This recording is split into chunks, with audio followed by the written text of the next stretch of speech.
Istilah perdagangan manusia, perdagangan perempuan, dan juga perdagangan anak tampaknya sudah menjadi sesuatu istilah yang tidak asing bagi kita semua.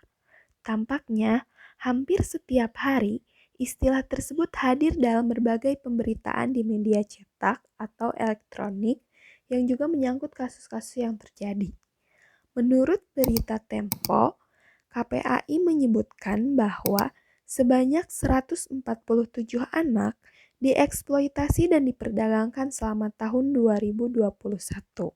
Seorang komisioner KPAI, Aimaryati Solihah, mengatakan jumlah tersebut terdiri dari anak korban eksploitasi pekerja anak korban eksploitasi seks menggunakan jaringan, dan anak korban eksploitasi seks tanpa jaringan.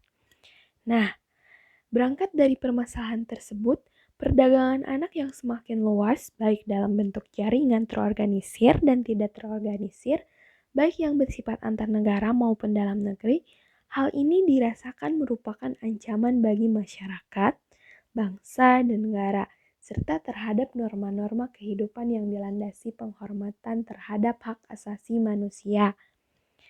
Lalu, bagaimana peran masyarakat dalam menyikapi hal tersebut? Mengetahui hal miris seperti yang telah disampaikan di video sebelumnya, menurut KPAI bahwa 147 anak itu dieksploitasi dan diperdagangkan pada tahun 2021. Nah, perdagangan anak yang terjadi pada anak ini adalah salah satu bentuk kekerasan berbasis gender dan perlu mendapatkan perhatian lebih dari pemerintah maupun pemerhati hak-hak asasi manusia.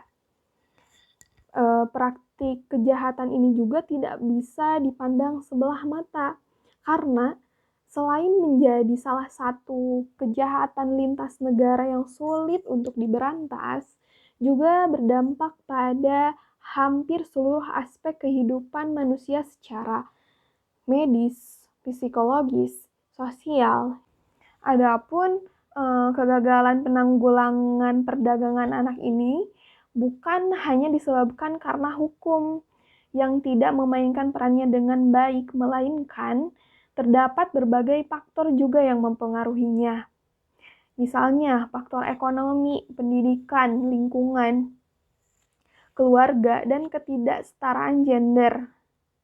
Dari berbagai faktor tersebut juga menimbulkan adanya perdagangan anak.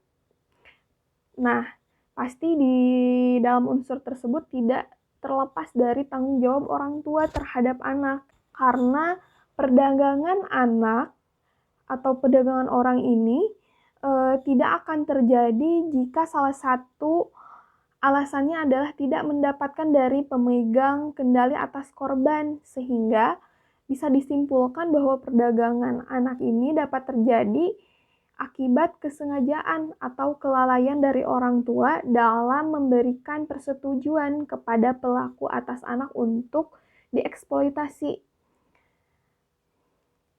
Karena orang tua inilah yang menjadi pemegang kendali atas anak, sehingga orang tua yang dapat dikategorikan ini melanggar hukum, mengingat bahwa tanggung jawab dan kewajiban orang tua dalam memberikan perlindungan terhadap anak telah diatur di berbagai ketentuan yang ada di Indonesia. Maka dibutuhkan jalan keluar yang lain dalam memberantas tindak pidana perdagangan anak ini, yakni harus ada koordinasi yang baik dari semua pihak termasuk rakyat. Sehingga dalam penanganannya tidak hanya menjadi tugas Kementerian Hukum dan HAM, melainkan menjadi tugas bagi wakil-wakil dari pemerintahan pusat, pemerintahan daerah, penegak hukum, masyarakat, dan lain sebagainya.